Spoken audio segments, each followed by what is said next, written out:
Shalom, para hamba Tuhan dan pengikut Yesus Kristus yang setia. Selamat berjumpa dalam program pengajaran firman Tuhan dengan tema Satu-satunya Maha Kuasa yang benar. Pembacaan firman Tuhan terambil dari Yohanes pasal 17 ayat 3 yang terbaca sebagai berikut. Inilah hidup yang kekal itu, yaitu bahwa mereka mengenal Engkau, satu-satunya Allah yang benar, dan mengenal Yesus Kristus yang telah Engkau utus. Saudara yang dikasihi Tuhan Yesus, ada dua bagian kalimat dari ayat ini yang disalahpahami orang. Bagian pertama, kalimat satu-satunya Allah yang benar, dan bagian kedua kalimat Yesus Kristus yang telah Engkau utus. Tapi pada kesempatan ini saya akan membahas bagian pertama dulu, kalimat satu-satunya Allah yang benar, dan nanti pada kesempatan lainnya saya akan membahas kalimat kedua, Yesus Kristus yang telah Engkau utus. Kalimat satu-satunya Allah yang benar disalahpahami orang. Mereka meyakini bahwa satu-satunya Allah yang benar dalam kalimat ini adalah Allah yang disembah oleh orang Islam. Saya diberitahu bahwa seseorang pendeta dengan jabatan Kepala Bidang Penyelenggara Bimas Kristen mualaf karena meyakini bahwa satu-satunya Allah yang benar dalam Yohanes pasal 17 ayat 3 ini adalah Allah yang disembah oleh orang Islam. Demikian juga dengan pendeta Dante Mumek MTH, salah satu alasannya mualaf adalah karena meyakini bahwa satu-satunya Allah yang benar dalam Yohanes pasal 17 ayat 3 ini adalah Allah yang disembah oleh orang Islam. Jika kita memperhatikan komentar dari Ustadz Situmorang, salah satu ayat yang dia kutip adalah Yohanes pasal 17 ayat 3 dengan mengatakan satu-satunya Allah yang esa, satu-satunya Allah yang benar adalah Allah yang disembah oleh orang Islam.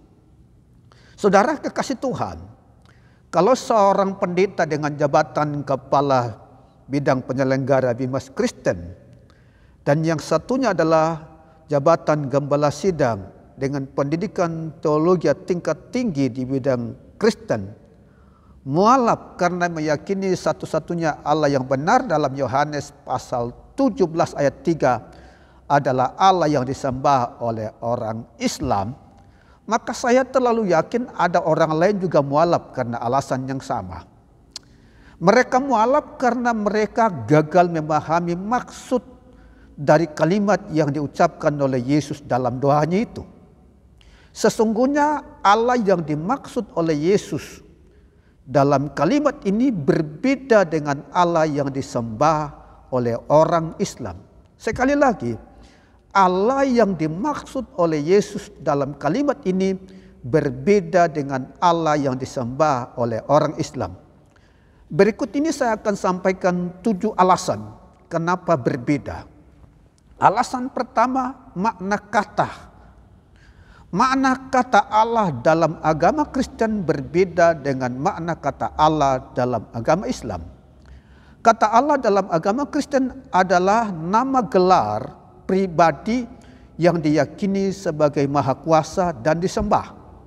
Misalnya Allah Israel, Allah Mesir, Allah orang Amori, Allah orang Aram, Allah orang Sidon, Allah orang Moab, Allah Bani Amon, dan Allah orang Palestina dan lain sebagainya.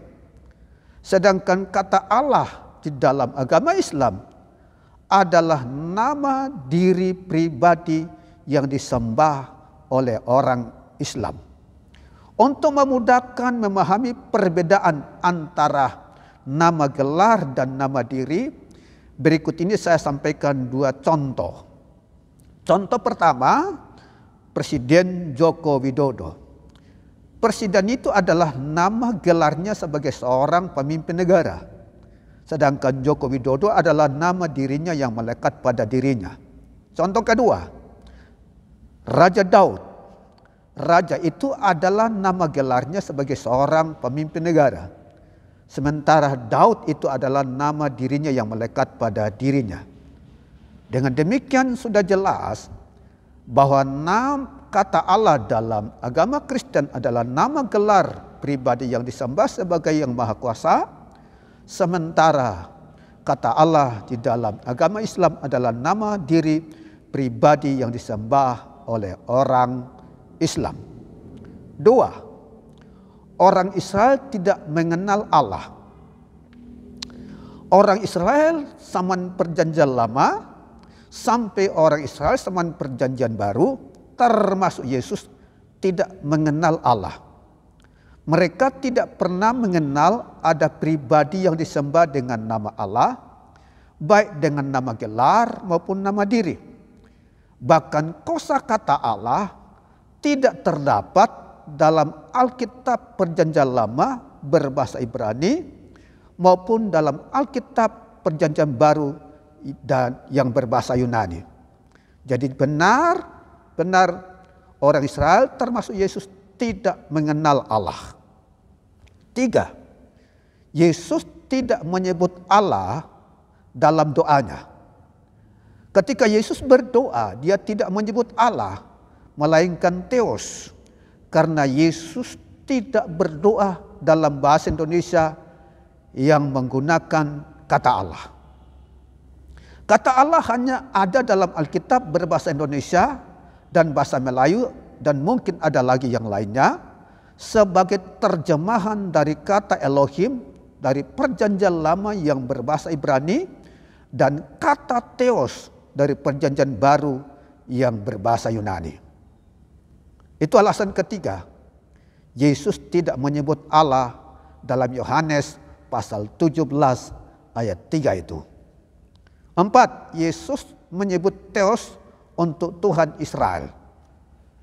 Ketika Yesus menyebut Theos dalam Yohanes 17 ayat 3, yang ia maksudkan ialah Theos pribadi yang disembah orang Israel. Dengan demikian Yesus berbicara kepada pribadi yang disembah orang Israel dan bukan kepada pribadi yang disembah orang Islam. 5. Nama diri yang berbeda. Nama diri pribadi yang disembah orang Israel ialah Yahweh, yang dalam Alkitab berbahasa Indonesia ditulis dengan kata Tuhan, yang menggunakan huruf kapital semuanya, huruf besar semuanya. Nama itu diperkenalkan sendiri oleh pribadi yang disembah Abraham, Ishak dan Yakub kepada Musa. Hal itu tertulis dalam Keluaran pasal 3 ayat 6, ayat 10, ayat 14 sampai 15. Tetapi demi menghindari kesalahpahaman, jangan sampai dikira Allah yang disembah orang Islam yang berfirman, maka ketika saya membaca ayat-ayat tadi, saya akan menggunakan kata Elohim sesuai dengan bahasa Alkitab Perjanjian Lama. Tuhan berfirman kepada Musa, ayat 6, Akulah Elohim ayahmu, Elohim Abraham, Elohim Ishak dan Elohim Yakub. Lalu Musa menutupi mukanya sebab ia takut memandang Elohim. Ayat 10. Jadi sekarang pergilah, aku mengutus engkau kepada Firaun untuk membawa umatku orang Israel keluar dari Mesir. Ayat 13. Lalu Musa berkata kepada Elohim, tetapi apabila aku mendapatkan orang Israel dan berkata kepada mereka, Elohim nenek moyangmu telah mengutus aku kepadamu, dan mereka bertanya kepada aku, bagaimana tentang namanya? Apakah yang harus kujawab kepada mereka? Ayat 14. Firman Elohim kepada Musa, Aku adalah aku. Lagi firman-Nya, Beginilah kau katakan kepada orang Israel itu, akulah aku telah mengutus aku kepadamu. Ayat 15. Selanjutnya berfirmanlah Elohim kepada Musa, beginilah kau katakan kepada orang Israel, Yahweh, Elohim nenek moyangmu, Elohim Abraham, Elohim Ishak, dan Elohim Yakub telah mengutus aku kepadamu. Itulah namaku untuk selama-lamanya, dan itulah sebutanku turun-temurun. Jadi nama pribadi yang disembah oleh Abraham, Ishak, dan Yakub adalah Yahweh. Dia sendiri memperkenalkan namanya itu, yang artinya aku adalah aku, akulah aku. Aku jadi dengan sendirinya dari kekal, akulah sumber segala sesuatu yang ada. Dan sebutannya adalah Elohim Abraham, Elohim Ishak, dan Elohim Yakub. Dan Tuhan berkata, itulah namaku untuk selama-lamanya, dan itulah sebutanku turun-temurun. Sedangkan nama diri pribadi yang disembah orang Islam ialah Allah. Jadi nama diri pribadi yang disembah orang Israel, yaitu Yahweh, berbeda dengan nama diri pribadi yang disembah oleh orang Islam, yaitu Allah. 6. Dua pribadi yang berbeda. Pribadi yang disembah orang Israel berkata bahwa tidak ada Elohim selain Dia. Seperti yang tertulis dalam Yesaya 44 ayat 6 yang terbaca sebagai berikut. Beginilah firman Yahweh, Raja dan Penebus Israel, Yahweh semesta alam. Akulah yang terdahulu dan akulah yang terkemudian. Tidak ada Elohim selain daripadaku. Sedangkan kalimat syahadat orang Islam berkata, saya bersaksi tiada Tuhan selain Allah. Yang maksudnya tiada Elohim selain Allah SWT. 7. Yesus hanya menyebut Yahweh Bapanya. Pada ayat 1 Yohanes pasal 17, Yesus berkata, Bapa, telah tiba saatnya, permuliakanlah anakmu, supaya anakmu mempermuliakan engkau. Yesus menyapa satu-satunya Elohim yang benar itu Bapanya. Dalam percakapannya dengan orang Israel, Yesus menegaskan bahwa Yahweh, Elohim yang disembah orang Israel adalah Bapanya. Hal itu tertulis dalam Yohanes pasal 8 ayat 54 yang terbaca sebagai berikut. Jawab Yesus, jikalau aku memuliakan diriku sendiri, maka kemuliaanku itu sedikit pun tidak ada artinya. Bapakulah yang memuliakan aku. Tentang siapa kamu berkata, Dia adalah Elohim kami. Saya ulangi, Yesus berkata, Bapakulah yang memuliakan aku. Tentang siapa kamu berkata, Dia adalah Elohim kami. Yesus hanya menyebut Yahweh, pribadi yang disembah orang Israel, Bapanya. Yesus tidak pernah menyebut sesembahan manapun Bapanya. Yesus tidak menyebut Allah yang disembah orang Islam Bapanya. Dengan demikian satu-satunya Allah yang benar dalam Yohanes pasal 17 ayat 3 adalah Yahweh, pribadi yang disembah orang Israel.